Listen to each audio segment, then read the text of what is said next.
Saya ingin menyinggung dulu tentang makna sukses, teman-teman. Banyak orang memahami sukses ini sesuatu yang sangat berat, sulit, ya, butuh upaya yang sangat besar. Padahal sebenarnya sukses itu selalu terjadi dalam keseharian kita. Anda harus merasakan kesuksesan itu di setiap lini kehidupan Anda. Walaupun itu adalah hal yang kecil. Contoh sederhana, Anda haus, kemudian Anda berhasil mendapatkan air sehingga haus Anda hilang. Bukankah Anda sudah sukses menghilangkan haus tersebut? Pada saat Anda lapar, kemudian Anda berhasil mendapatkan makanan dan menghilangkan rasa lapar. Bukankah Anda sukses di poin itu? Kalau Anda tarik ini kepada pasangan hidup juga, istri, suami, Anda berhasil menghilangkan laparnya, hausnya, membantu dia untuk itu, Anda sudah sukses. Bukankah juga terjadi itu pada anak-anak? Pada saat Anda bisa menghilangkan laparnya, hausnya, maka pada saat itu Anda sudah sukses. Anda bisa beristirahat pada saat capek, Anda bisa berbicara pada saat Anda ingin menyampaikan sesuatu, Anda bisa menyanggah, bisa memberi masukan, bisa memulai, bisa menolak dan segala macam adalah kesuksesan. Oleh karena itu teman-teman, sukses ini adalah dia masuk ke setiap lini kehidupan kita dan substansial kehidupan, dan nanti dia akan kalau digabungkan akan menjadi akumulasi kesuksesan itu. Oleh karena itu teman-teman, kalau Anda berhasil menghilangkan satu sifat buruk diri Anda saja, atau pasangan, atau anak Anda sudah sukses di poin itu. Anda tinggal coba membuka pintu-pintu kesuksesan di lini-lini yang lainnya. Ya. Baik, kita melihat teman-teman kalau pendidikan anak, kudwa kita, suri teladan kita yang terbaik adalah utusan Allah Subhanahu wa taala, Rasulullah sallallahu alaihi wasallam. Rasulullah SAW adalah sebaik-baik pendidik, dan kita lihat bagaimana beliau mendidik anak. Dinukil dalam sebuah riwayat dari Ummul Mukminin Aisyah radhiyallahu anha, beliau berkata, ada sekelompok orang datang kepada Rasulullah sallallahu alaihi wasallam, lalu mereka bertanya, apakah Anda mencium anak-anak Anda? Beliau menjawab, iya. Maka mereka berkata, demi Allah, kami tidak pernah mencium anak-anak kami. Maka Rasulullah SAW bersabda, apakah aku mampu menghalangi bila Allah telah mencabut perasaan sayang dari hati kalian? Hadits ini diriwayatkan oleh Bukhari dan Muslim.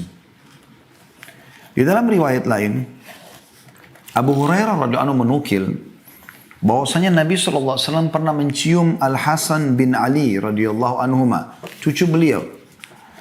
Maka Aqra bin Habis radhiyallahu anhu, seorang sahabat Nabi tapi tinggal di padang pasir, seorang badui, berkata, aku punya 10 anak, sementara aku tidak pernah menciumnya. Maka apa kata Nabi SAW? Pendidik yang terbaik, man la yarham la yurham. Siapa yang tidak mengasihi, tidak sayang, maka tidak akan disayang. Hadis ini riwayat Bukhari Muslim. Juga dari hadis Jabir bin Abdullah radhiyallahu anhuma, dia berkata bahwa Rasulullah SAW bersabda, man la yarhamin nas la yarhamhullah. Siapa yang tidak mengasihi anak-anak, atau siapa tidak mengasihi manusia, maka dia tidak akan disayangi atau dikasihi oleh Allah. Hadis ini juga riwayat Bukhari Muslim. Ada seorang wanita juga pernah dinukil dari Anas radhiyallahu anhu, datang kepada Aisyah radhiyallahu anha, lalu beliau memberi 3 butir kurma. Maksudnya Aisyah memberikan 3 butir kurma kepada ibu tersebut. Sementara ibu ini diikuti oleh 2 anaknya. Maka ibu tersebut pun memberikan anak-anaknya masing-masing sebutir kurma. Dan ibu pun itu memegang 1 butir kurma. Sementara dia lagi asyik ngobrol dengan Aisyah, tiba-tiba kedua anaknya sudah menghabiskan kurmanya, lalu meminta lagi dari ibunya. Lalu ibu tersebut dengan penuh kasih sayang membelah 2 kurma yang dia belum makan, kemudian dia berikan kepada kedua anaknya. Maka kata Aisyah radhiyallahu anha, aku kagum dengan sikap ibu ini. Maksudnya dalam kondisi dia pun pengen makan kurma itu, tapi dia mendahulukan kedua anaknya karena kasih sayangnya. Kemudian dia menanyakan kepada Nabi SAW. Lalu Nabi SAW mengatakan, وَمَا يُؤْجِبُكَ مِنْ ذَلِكَ لَقَدْ رَحِمَهَ اللَّهُ بِرَحْمَتِهَا صَبِيِّهَا. Kenapa engkau heran, hai Aisyah? وَمَا يُؤْجِبُكِ مِنْ ذَلِكَ. Apa yang membuatmu heran dengan itu, hai Aisyah? Sesungguhnya Allah telah merahmatinya karena kasih sayangnya kepada kedua anaknya. Dalam riwayat lain, Allah telah memasukkan dia ke dalam surga karena perbuatan itu kepada anaknya. Hadis ini riwayat Bukhari. Ini salah satu metode yang digunakan Nabi SAW, yaitu mendahulukan kasih sayang, perhatian. Nanti kita akan bahas insya Allah teman-teman sekalian tentang kriteria pemimpin yang terbaik atau pemimpin yang baik. Ya. Tapi ini kita sedang membahas bagaimana Nabi SAW betul-betul meluangkan perhatian khusus buat anak-anak. Di dalam sebuah riwayat disebutkan juga dari Abu Qatadah Al-Harith bin Rabi'i radhiyallahu anhu, bahwasanya Nabi SAW pernah berkata, "Inni la aqumu ila salati wa uridu an utawwila fiha." Aku berdiri mengerjakan salat dan aku ingin niat memanjangkan bacaannya.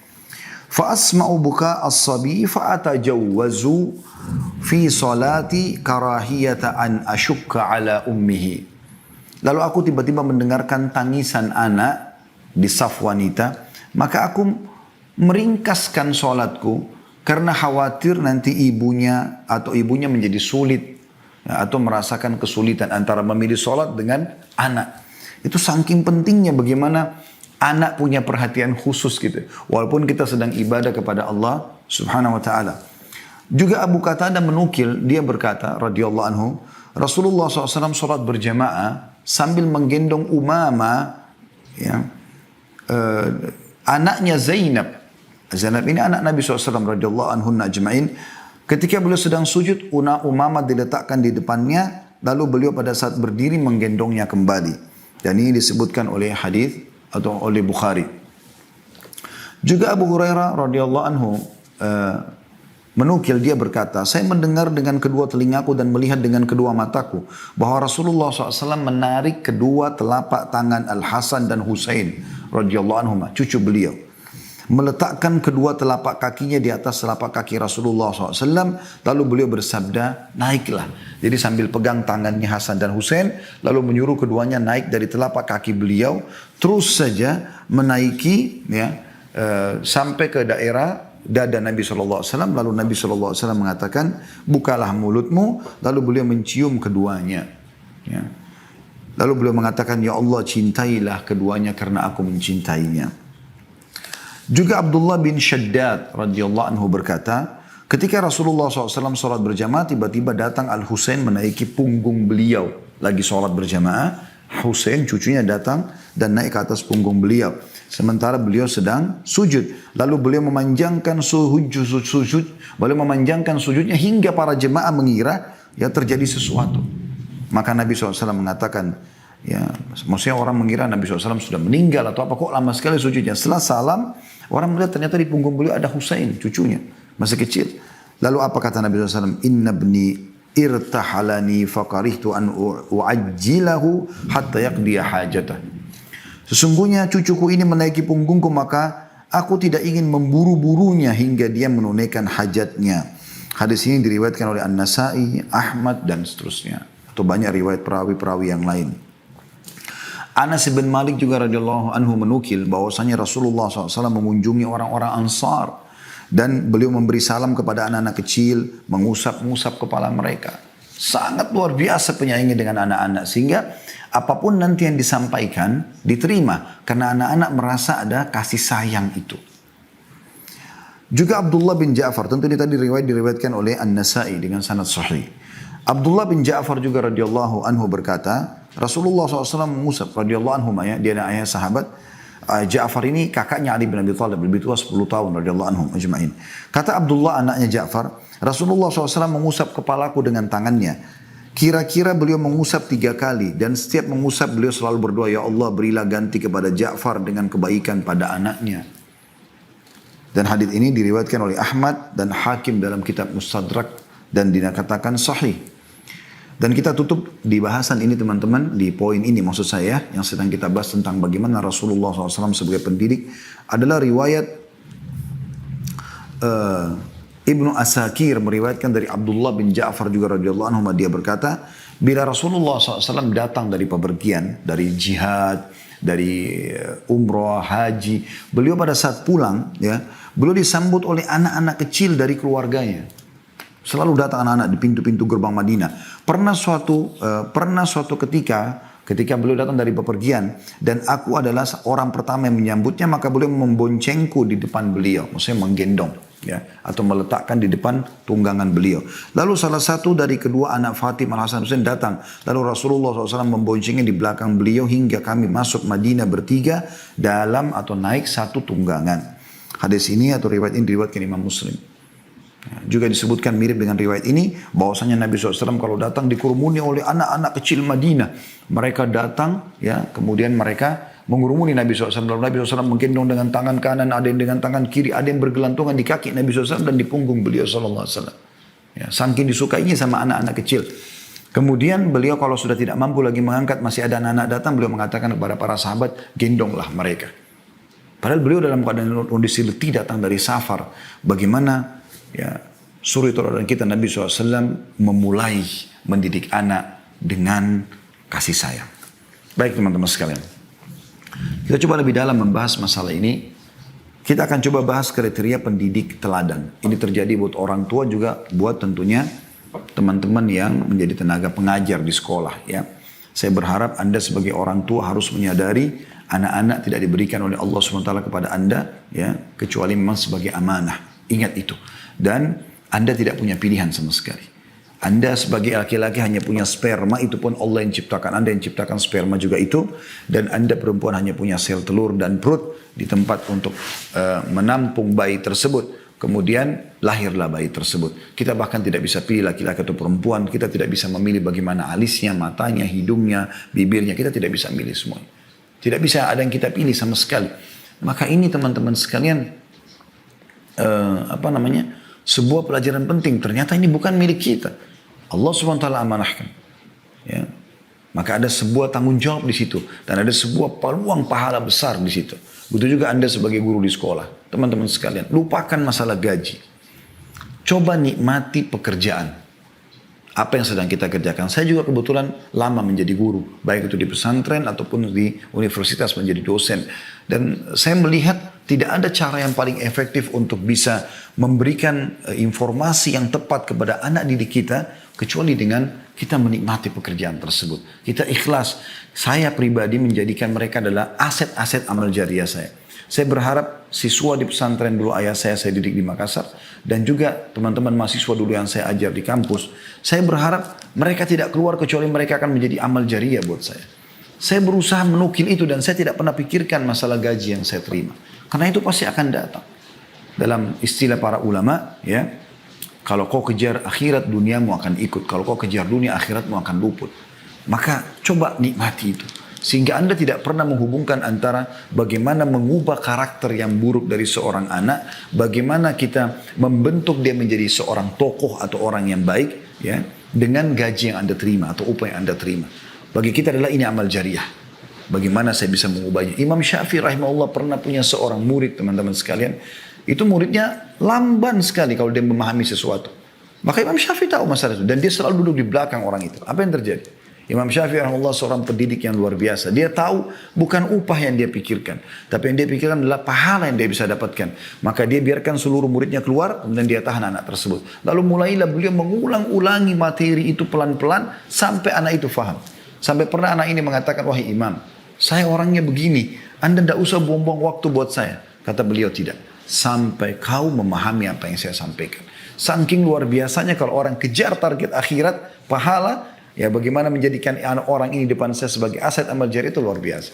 Mirip dengan alam dakwah ya. Kalau saya pribadi, saya tidak pernah melihat kekurangan seseorang atau pelanggaran agama yang terjadi padanya adalah sesuatu yang harus saya perangi. Tetapi saya melihat itu adalah aset amal jariah buat saya. Ada wanita belum berhijab kah? Ada orang belum sholat kah? Ada orang belum puasa kah? Ada orang punya kesalahan apalah dalam agama. Bukan untuk kita musuhi. Justru kita tersenyum. Menjadikan itu sebagai kesempatan kita. Jangan didahului oleh orang lain untuk memberikan nasihat kepada dia.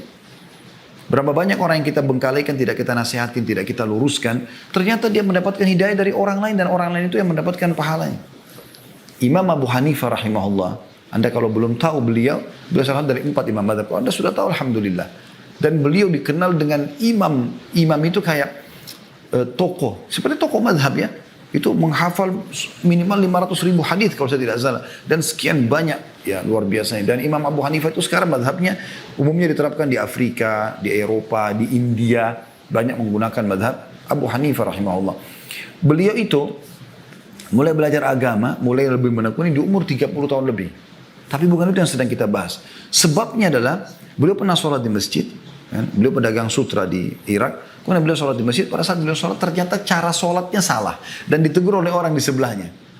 Maaf tadi sholat Anda salah, yang benar tuh begini. Misal begitu saja. Maka Abu Hanifah mengatakan saya pun malu. Masa saya di umur sekian masih salah sholatnya. Lalu beliau mulai mempelajari agama sampai menjadi tokoh madhab. Sekian juta orang sekarang mengikuti ajaran beliau, ya, madhab beliau. Ya, yang dinukil tentang hukum fikih, tata cara sholat, puasa, dan luar biasa banyak yang lainnya. Pertanyaan sederhana teman-teman. Pernah nggak orang yang sedang menasihati Abu Hanifah tadi untuk membetulkan sholatnya berpikir yang dia nasihati ini akan menjadi imam madhab? Pernah nggak Anda renungi teman-teman, yang orang tadi meluruskan sholat satu kesalahan tadi, ternyata bisa panen seluruh pahalanya Abu Hanifah rahimahullah. Itu luar biasa. Ya. Baik teman-teman. Kriteria pendidik yang baik, yang pertama bagi orang tua dan juga anak, bagi guru ya maaf, bagi orang tua dan juga guru pendidik di lembaga pendidikan. Yang pertama teman-teman, pemaaf dan tenang. Ini penting sekali, pemaaf dan tenang. Kalau orang sudah seperti kita sudah bisa mengontrol emosi segala macam, maka tentu orang tidak akan melakukan kesalahan. Dan kalau Anda selalu yang terbawa adalah emosional, Anda tidak akan pernah bisa memperbaiki orang. Perhatikan apa yang Allah sebutkan tentang masalah pemaaf ini. Allah sebutkan dalam surah Al-Imran, surah nomor 3 ayat 134. Kalau Anda yang sedang mengikuti acara kita ini bisa membuka aplikasi Al-Quran di handphone, coba dilihat ya. Al-Imran surah nomor 3 ayat 134. Allah Subhanahu wa taala berfirman, "A'udzubillahi minasyaitonir rajim, wal qadhiminal ghaidha wal 'afina 'anil nas, wallahu yuhibbul muhsinin." Ini tentu potongan ayat ya. Potongan ayat Al-Imran 134. Yang bunyinya, dan orang-orang yang menahan amarahnya. Qadhiminal ghaidh, kata ulama, ya, adalah orang yang marah dalam kondisi dia punya power, dia dalam kondisi benar, dia marah, dia bisa lampiaskan, tapi dia qadhim. Qadhim artinya dia menahannya. Justru pada saat itu, wal qadhiminal ghaidh, Allah malah memuji mereka. Lalu Allah mengatakan wal afina 'anil nas, orang yang suka memaafkan orang lain. Maafkan. Mereka masih jahil. Kalau mereka sudah tahu seperti kita, maka tentu saja mereka tidak akan lakukan. Maafkan mereka. Jadikan mereka, tadi saya bilang, aset amal jariah Anda. Wallahu yuhibbul muhsinin, dan Allah suka orang-orang yang berbuat kebaikan. Maksudnya siapa? Tadi orang yang menahan emosinya, padahal dia bisa melampiaskan karena dia seorang guru, dia orang tua, dia bisa main pukul, main segala macam hukum, tapi tidak. Dia dahulukan sifat kasih sayangnya, pemaafnya. Dalam ayat yang lain, Allah SWT memerintahkan dalam surah Al-A'raf ayat 199. Al-A'raf 199 yang berbunyi, A'udzu billahi minasyaitonir rajim, khudil afwa wa'mur bil 'urfi wa'arid 'anil jahilin. Peganglah sikap memaafkan. Pelongkan. Tapi dia jahat Ustaz. Iya. Tapi kan dia bodoh Ustaz. Iya. Kita juga tahu. Semua juga orang tahu. Tapi agama Anda, Allah Tuhan Anda mengajarkan Anda apa? Allah mengatakan khudil afwa. Peganglah sikap memaaf itu. Dah, kita ada masalah, maaf. Ya. Dan suruh orang mengerjakan yang ma'ruf. Ajarkan mereka supaya mereka tidak salah lagi. Dan berpalinglah dari orang-orang jahil. Maksudnya jangan jadikan mereka sebagai teman, tapi luruskan kesalahan. Juga dalam surah Al-Hijr ayat 85, ya, Allah Subhanahu wa taala berfirman, A'udzubillahi minasyaitonir rajim, fasfahis safhal jamil. Maafkanlah mereka dengan pemaafan yang baik. Awet muda berhasil akan mendidik. Itu luar biasa. Mendidik. Saya dapat kisah tentang Syekh Sudais, Abdurrahman Sudais, Imam Masjid Haram. Sekarang sudah 60 tahun lebih umurnya.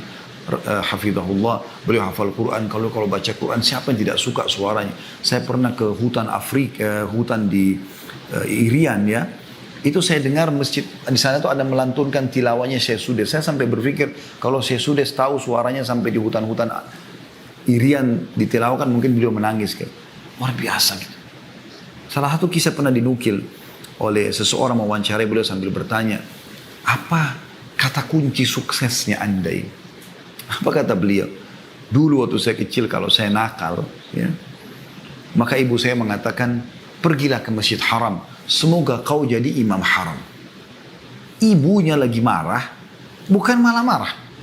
Tapi dia malah mendoakan kebaikan. Dia mengatakan, pergilah ke Masjid Haram. Artinya, sekarang kau Masjid Haram, terserah mau buat apa di Masjid Haram. Kalau sholat ikut sholat, ada ulama ikuti halakanya. Tapi secara umum, pergilah ke Masjid Haram. Semoga kau jadi imam haram. Selalu itu yang dinukil. Sambil tersenyum beliau mengatakan, itulah rahasia saya bisa menjadi imam. Banyak orang jadi imam Masjid Haram, tapi siapa yang dikenal? Pilihan dihitung jari, termasuk beliau. Hafizahullah. Baik teman-teman sekalian, tentu ini bahasanya panjang, saya langsung masuk ke sifat yang kedua. Yaitu tadi pemaaf, yang kedua adalah lemah lembut dan menjauhi sifat kasar. Bedakan antara tegas sama kasar, beda ya. Tegas itu, lakukan ini, jangan lakukan ini, itu tegas. Boleh tegas. Rasulullah SAW tegas di beberapa hal. Kalau memang itu sudah sampai pada pelanggaran agama misalnya. Tapi bukan keras, keras itu mata melotot, tangan melayang, kaki menendang, mulutnya kotor mengucapkan kata-kata yang luar biasa. Perhatikan bagaimana Aisyah menukil kisah atau riwayat bahwasanya baginda Nabi SAW bersabda, Inna allaha rafiqun yuhibbur rifqa. Allah itu lemah lembut, maha lemah lembut. Dan dia mencintai kelemah lembutan itu. Wa yu'ti 'ala rifqi ma la yu'ti 'ala al-'unf. Dan dia memberi karena sikap lemah lembut sesuatu yang tidak diberikan kepada sikap yang keras. Artinya efek hasilnya beda. Lemah lembut dengan keras. Wa ma la yu'ti 'ala ma siwah. Dan juga segala sesuatu yang tidak diberikan kepada selainnya. Maksudnya selain lemah lembut. Apapun metode selain lemah lembut, maka akan efeknya beda dengan lemah lembut. Ya. Dan ini diriwayatkan, sudah disebutkan tadi oleh Bukhari, ya, atau dinukil sebelumnya, ya. Kemudian Aisyah berkata juga, Nabi SAW bersabda, "Idza arada Allah bi ahli bait, idza arada Allah bi ahli baitin khairan adkhala alaihim rifqa." Ketahuilah, jika Allah menghendaki kebaikan pada satu keluarga, maka Allah akan memasukkan kepada mereka sikap lemah lembut. Hadis ini riwayat Ahmad, Bukhari, dan juga Al-Baihaqi. Jadi kalau di rumah Anda ada lemah lembut, tutur kata yang santun, suami pada istri, istri pada suami, orang tua pada anak, anak pada orang tua, berarti Allah sedang menginginkan kebaikan buat rumah tangga Anda. Ini luar biasa. Begitu juga dengan lembaga pendidikan tentunya. Ya. Kemudian dalam hadis yang lain kata Nabi SAW, Inna Allah rafiqun yuhibbur rifqa fil amri kullih. Allah itu maha lemah lembut dan dia mencintai kelemah lembutan dalam segala urusan. Ya, kalau Anda tadi mengatakan, mungkin nggak kita pilah-pilah. Kata Nabi SAW, segala urusan. Kelemah lembutannya. Ini diriwayatkan juga sama oleh Imam Ahmad tentunya. Juga Ummul Mukminin radhiyallahu anha menukil bahwasanya Rasulullah SAW bersabda, ini maksudnya Aisyah Ummul Mukminin radhiyallahu anha, "Alaikum birrifqi inna rifqa la yakunu fi syai'in illa zanah, wa la yunza'u min syai'in illa syanah." Bersikap lemah lembutlah, sungguhnya tidaklah kelembutan terdapat pada sesuatu kecuali akan membuatnya indah. Dan tidaklah dicabut dari segala sesuatu kecuali akan merusaknya. Diriwayatkan oleh Muslim. Ya. Disebutkan dalam hadis yang lain di poin ini ya, sikap yang kedua itu lemah lembut, yaitu hadis yang diriwayatkan Muslim. Kata Jabir bin Abdullah radhiyallahu anhu, Rasulullah SAW bersabda, "May yuhramil rifqa yuhramil khaira kullah." Siapa yang telah terharamkan ya, memiliki sifat kelemah lembutan, dia memang tidak ada dalam dirinya, semuanya melotot, semuanya kasar, semuanya emosional, maka dia telah diharamkan atau terharamkan dari seluruh kebaikan. Sifat yang ketiga, ya, yaitu penyayang. Ya. Penyayang ini artinya Selalu ingin mendahulukan orang lain. Tadi kan lemah lembut ya. Penyayang. Dinukil dari Imam Bazzar meriwayatkan dari Ibnu Umar radhiyallahu anhu bahwasanya Rasulullah SAW bersabda, sungguhnya Allah tidak menyayangi orang yang tidak sayang kepada anaknya.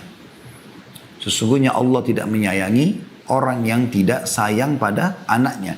Anak kandungnya, anak tirinya, anak didiknya. Demi zat yang jiwaku ada di tangannya, tidak akan masuk surga kecuali orang yang penyayang. Kami berkata, wahai Rasulullah, kami semua adalah orang-orang yang penyayang. Maka beliau SAW bersabda, seorang penyayang bukanlah yang menyayangi temannya semata, tapi menyayangi seluruh umat manusia. Jadi kalau Anda maksudkan sayang hanya pada orang-orang tertentu yang Anda hormati, maka berarti belum. Yang dimaksud di sini adalah yang menyayangi semua manusia, apalagi anak, apalagi pasangan, apalagi orang tua. Ya. Dan ini dinukil dari Abu Ya'la di dalam buku beliau. Baik, tentu di sini teman-teman sekalian cukup banyak dalil-dalilnya, tapi saya cukupkan. Kemudian yang keempat, ketakwaan. Ya, ketakwaan. Artinya kepatuhan kepada Allah Subhanahu wa taala.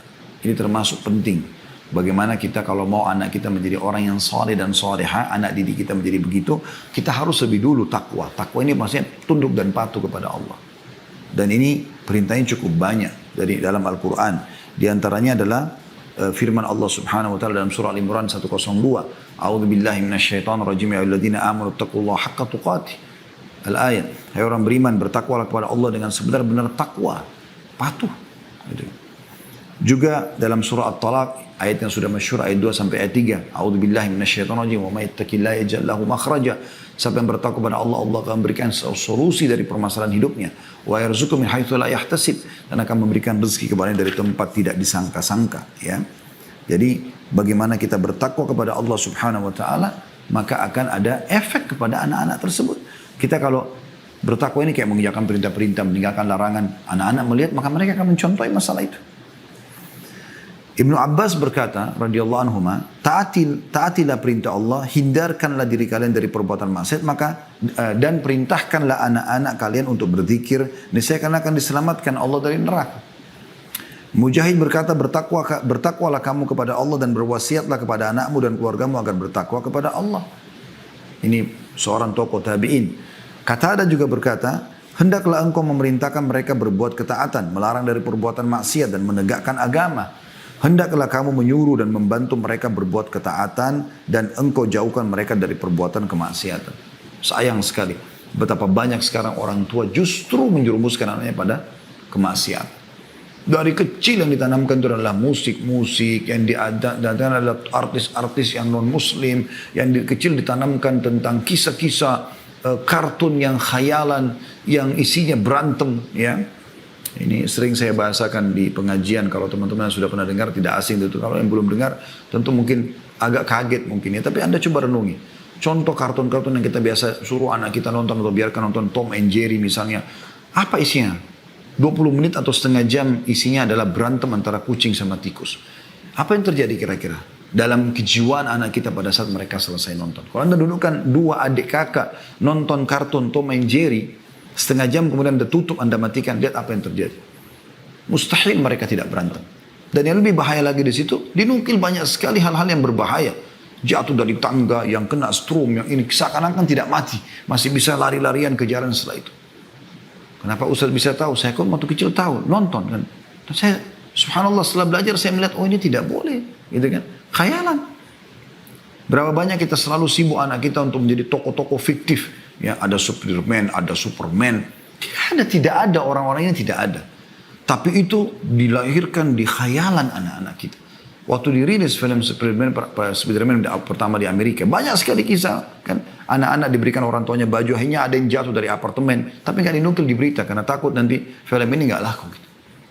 Anda coba telusuri itu. Karena memang dibuat khayalan, jaring keluar dari tangan segala macam, padahal tidak ada.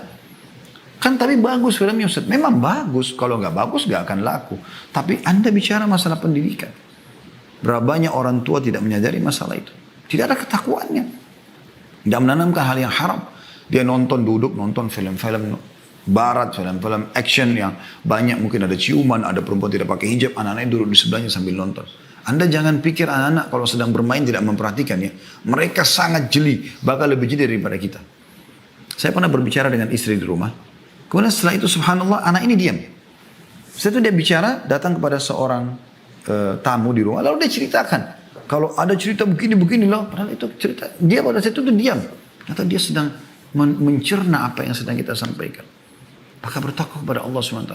Anda kalau lihat cuplikan ciuman di film, bagi Anda dewasa itu sudah maksiat kepada Allah, itu dosa, nggak boleh. Tapi sekarang kalau Anda lakukan, mungkin Anda dewasa, Anda minimal Anda akan mengatakan, oh itu cara orang barat. Maksimalnya Anda terpengaruh untuk melakukan juga perbuatan kemaksiatan yang sama, kan teman-teman, Anda akan menarik, kan gitu. Tapi anak-anak Anda apa yang terjadi? Oh ternyata kalau saya sudah dewasa saya harus begitu. Saya harus punya pasangan, saya harus punya begini dan begitu. Saya pernah bertamu di rumah salah satu kerabat. Kemudian ada tamu datang, kami duduk begitu. Terus tiba-tiba tamu ini kebetulan juga bawa anak kecil perempuan. Yang punya rumah ini punya anak kecil laki-laki. Setelah lama kita ngobrol, tiba-tiba orang tuanya mengatakan, mana si fulan, dia cari anak laki-lakinya.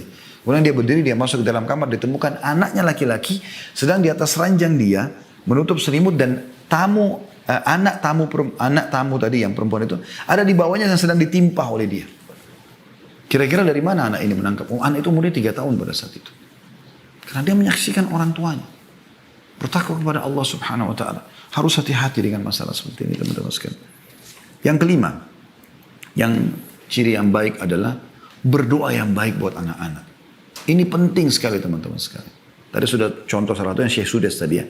Bagaimana ibunya pada saat marah pun justru mendoakan yang baik. Pergilah ke Masjid Haram, semoga kau jadi imam haram. Dikabulkan oleh Allah Subhanahu wa taala.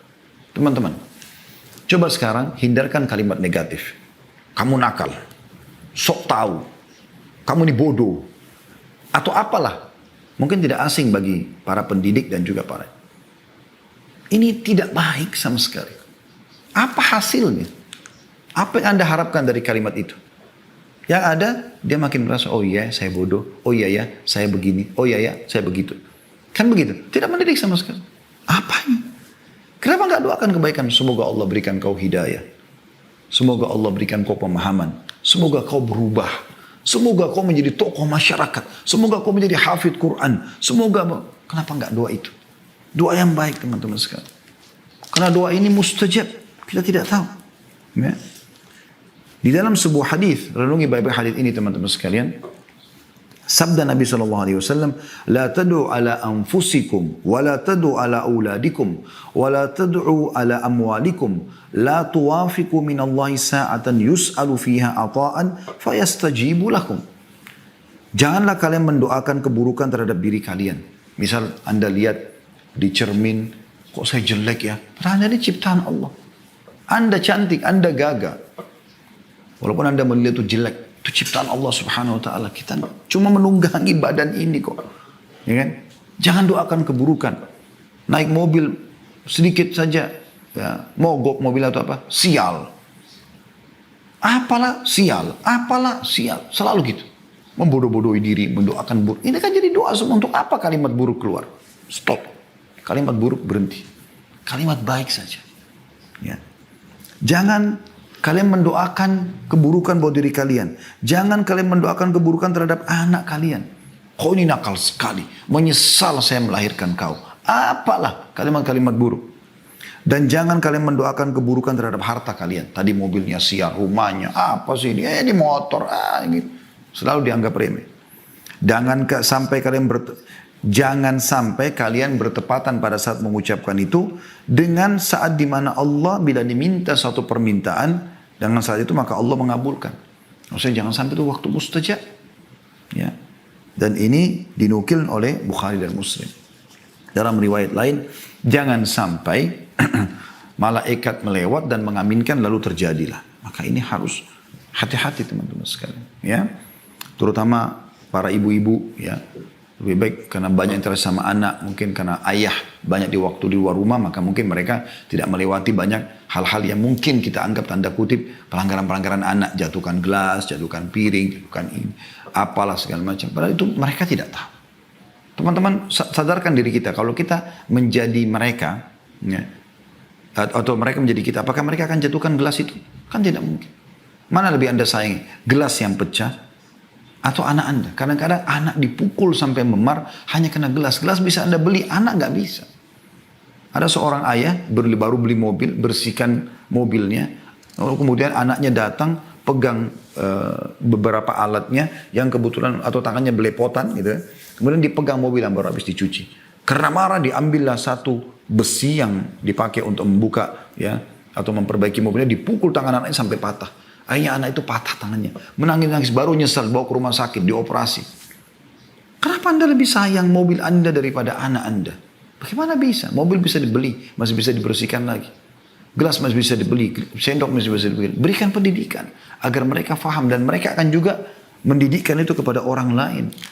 Ya. Kalau ada orang-orang soleh yang temui, minta supaya didoakan. Ummu Sulaim radhiyallahu anha dalam sebuah kisah dinukil. Ini Ummu Sulaim ibunya Anas ibn Malik. Anda kalau baca Anas ibn Malik ini, Anas ini termasuk salah satu dari sekian banyak sahabat yang banyak menukil hadis. Di antaranya beliau nukil kisah ini. Beliau mengatakan bahwasanya Ummu Sulaim ibuku pernah berkata, wahai Rasulullah, Anas ini anakku menjadi pembantumu. Aku bawa supaya dia membantu kamu dan biarkan dia belajar, didik dia apa saja. Maka berdoalah kepada Allah untuk kebaikan. Untuk dia doakan kebaikan. Jadi Ummu Sulaim minta agar Nabi SAW doakan Anas kebaikan. Maka Nabi SAW doakan, Allahumma akthir malahu wa waladah, wa barik fima a'taitah. Ya Allah, berikanlah kepada Anas harta dan anak yang banyak, dan berkahilah apa-apa yang telah engkau berikan kepadanya.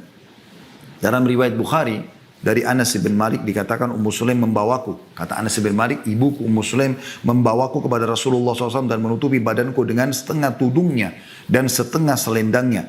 Kemudian dia berkata, wahai Rasulullah, ini Anas anakku. Aku membawanya kepadamu untuk menjadi pembantumu. Biarkan dia tinggal sama anda. Biarkan dia didik dengan cara anda. Maka berdoalah kepada Allah untuknya kebaikan. Lalu Nabi SAW berdoa, Allahumma akthir malahu wa waladah. Ya Allah, perbanyaklah untuk Anas harta dan anak yang banyak. Maka Anas menceritakan dirinya mengatakan, demi Allah, hartaku banyak melimpah dan sungguh anak cucuku sampai 100 orang pada hari ini. Jadi beliau menukil kisahnya gitu. Ini luar biasa gitu.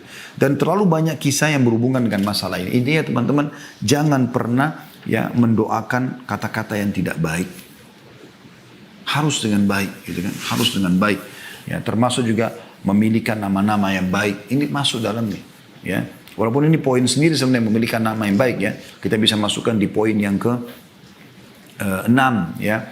Yaitu ya, memiliki nama-nama yang baik.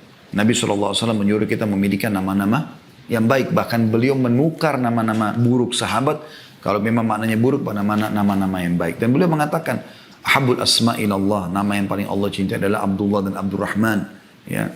Kemudian Anda bisa pilih nama nabi-nabi. Kalau anak laki-laki ya. Kalau perempuan Anda bisa misalnya Adam, Hud, Saleh, Shu'aib. Dan saran saya Anda memilih satu nama saja. Kebiasaan kita di Indonesia ini harusnya kita bisa mengubahnya. Seringkali satu orang namanya sampai 3 komponen atau 4 komponen. Gitu kan? Lebih baik dihindari. Anda lihat nama-nama para nabi satu. Adam, Hud, Saleh, Shu'aib, Musa, Isa, Muhammad. Dan seluruh nabi-nabi alaihi wasallam. Satu nama. Kalau kita Muhammad, Yusuf, Harun. Muhammad Nabi, Yusuf Nabi, Harun Nabi. Siapa yang mau dipanggil nih? Kadang-kadang sudah nama bagus-bagus begini pun ya, masih dipanggil dengan nama-nama ejekan. Nama-nama yang tidak baik. Gendutlah, inilah, itulah, apalah, segala macam. Dan itu dijadikan sebagai bahan olokan. Subhanallah. Ini bisa jadi doa buruk teman-teman sekalian. Namakan nama baik. Pernah Nabi SAW mau minum susu unta. Mau disuruh perah susu unta. Beliau mengatakan, siapa yang memerah buat kami? Ada satu orang berdiri mengatakan, saya Rasulullah. Apa yang terjadi? Nabi tanya pertama kali, namamu siapa? Ditanya namanya.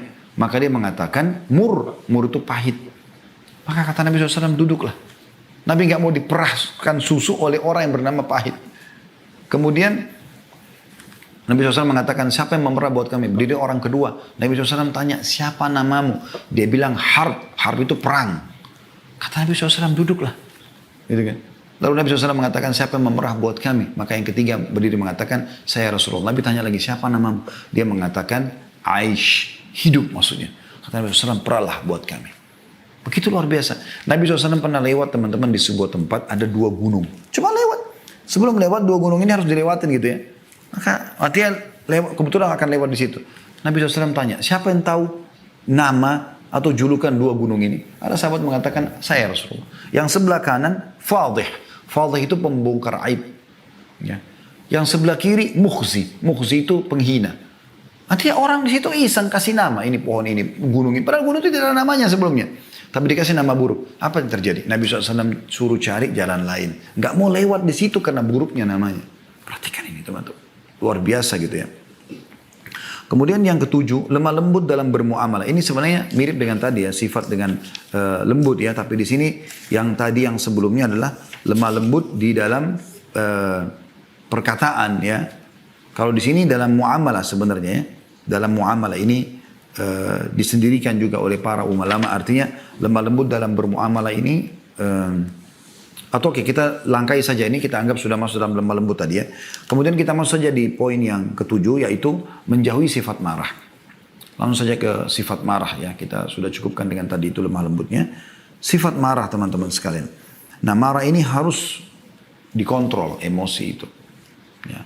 Disebutkan bahwasanya Nabi SAW hanya marah kalau pelanggaran agama terjadi. Itu pun marah beliau niatnya karena kebaikan.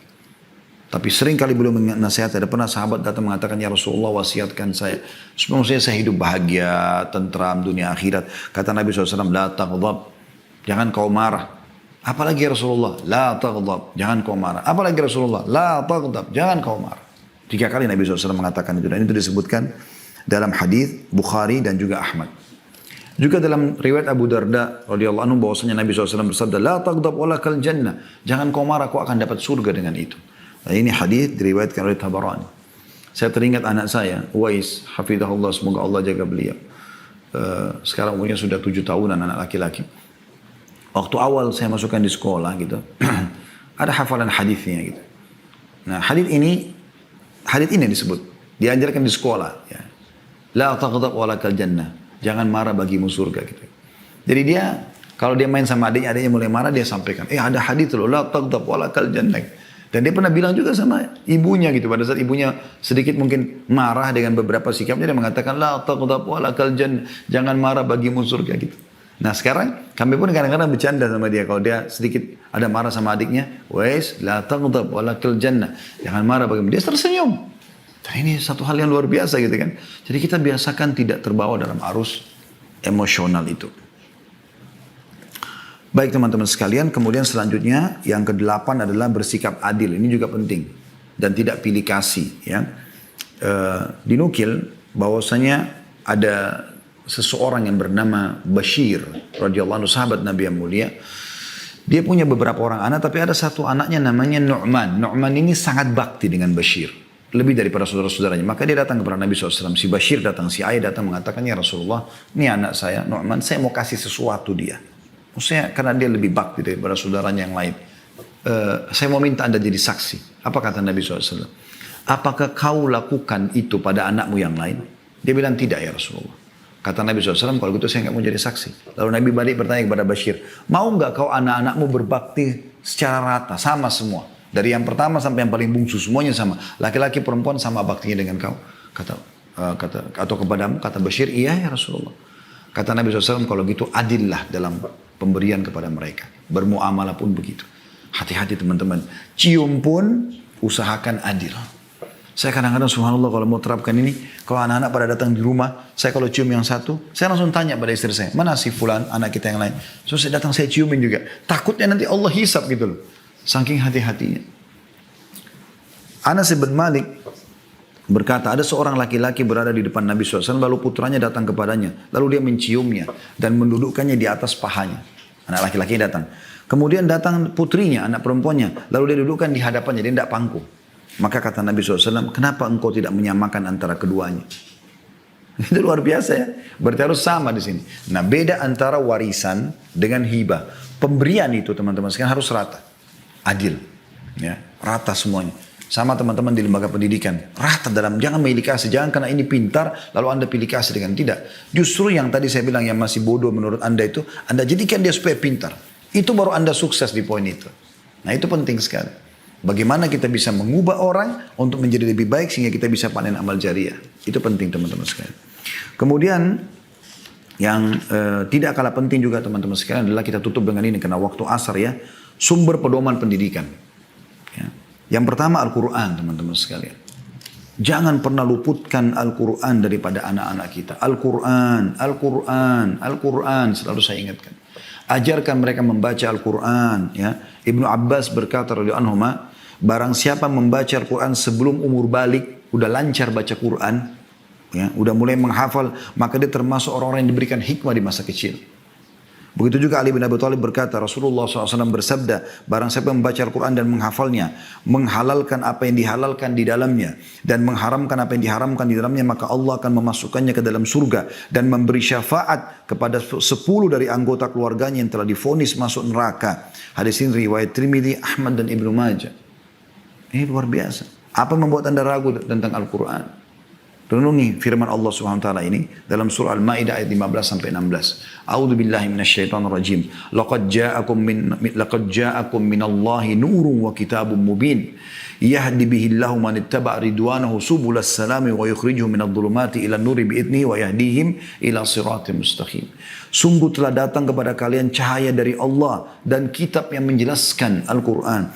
Dengan kitab itulah Allah memberi petunjuk kepada orang yang mengikuti keridhaannya ke jalan keselamatan. Dan dengan kitab itu pula Allah mengeluarkan mereka dari berbagai kegelapan kepada cahaya dengan izinnya. Dan menunjukkan mereka kepada jalan yang lurus. Kita sayangkan sekali sekarang teman-teman sekalian. Selalu di pendidikan itu dibedakan antara mana yang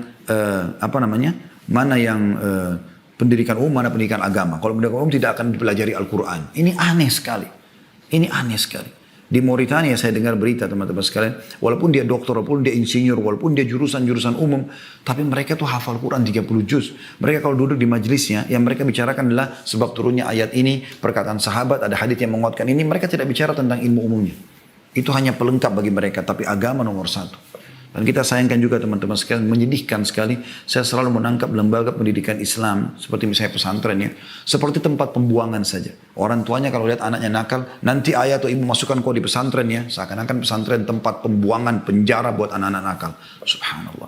Harusnya anda dahulukan sekolah-sekolah Islam, baru kemudian kalau tidak lolos, baru anda masukkan ke sekolah umum. Lebih parah lagi ada orang memasukkan anak-anaknya ke lembaga-lembaga orang non-muslim, kafir. Katolik lah dan segala macam dengan alasan lebih bagus kurikulumnya. La haula wala quwata illa billah. Mana lebih baik daripada Al-Quran teman-teman sekalian. Saya pernah masuk pesantren, azan disuruh ke masjid, di kelas kita dengarkan Allah berfirman, kita diajarkan at-tajwid, kita diajarkan makna-makna tadabbur ayat Al-Quran, kita dikasih hafalan Quran, kita dikasih hafalan bacaan sholat dan segala itu yang menolong kita. Yang kedua, sunnah Rasulullah SAW. Ikuti sunnah-sunnah Nabi SAW. Ya, ini harus dinukil untuk kita. Selalu ajarkan teman-teman, Rasulullah bersabda, selalu begitu. Dan biasakan selalu bilang sallallahu alaihi wasallam. Ini banyak sekali dalilnya teman-teman sekalian. Melihat tinggal 5 menit lagi waktu asar, maka saya harus ringkaskan. Yang jelas teman-teman, Rasulullah SAW adalah sebaik-baik pendidik. Kata Nabi SAW, kullu ummati yadkhuluna jannata illa man aba. Semua umatku bisa masuk surga kecuali yang menolak. Qila wa man ya'ba ya Rasulullah. Siapa yang nolak untuk masuk surga ya Rasulullah? Qala man ata'ani dakhala jannah. Siapa yang mengikutiku pasti masuk surga. Wa man asani faqad aba. Dan siapa yang bermaksiat kepadaku tidak mau ikut petunjukku, maka dia telah menolak. Dan hadits ini diriwayatkan oleh Bukhari. Gitu. Tentu banyak sekali yang harus diperhatikan dalam poin ini. Tapi yang jelas anda ambil pesannya di sini. Yang ketiga teman-teman adalah jalan para salafus salih. Nukil kepada mereka kisah-kisah sahabat, kisah-kisah Nabi. Ya. Kisah-kisah Nabi dulu, kemudian kisah para sahabat Nabi. Terlalu banyak pendidikan yang harus kita tanamkan dalam masalah ini. Ya. Nukil kisah para sahabat saleh. Ya, ini penting sekali. Kemudian yang terakhir teman-teman sekalian adalah biasakan mereka, setelah yang keempat ya, menghadiri majelis ilmu dan ulama. Selalu begitu. Imam Ahmad terbentuk menjadi pribadi yang luar biasa, itu dikarenakan ibunya luar biasa. Selalu menyuruh hadir di ulama sini, ulama itu, ulama ini. Dan akhirnya menjadi ulama madzhab. Berapa banyak dipanen oleh ibunya. Gitu kan. Kemudian yang terakhir teman-teman sekalian, dan ini tidak kalah penting sebagai penutup adalah sandingkan dengan orang-orang saleh, lingkungan yang saleh. Anda sebagai orang tua punya hak untuk bisa melatih mereka atau membentuk mereka untuk berteman dengan siapa. Ya, lembaga pendidikannya, teman-teman bergaulnya, tempat mereka kumpul, maka itu harusnya orang-orang saleh. Dan itu Anda bisa temukan di masjid tentunya, di majlis-majlis ilmu, bukan di tempat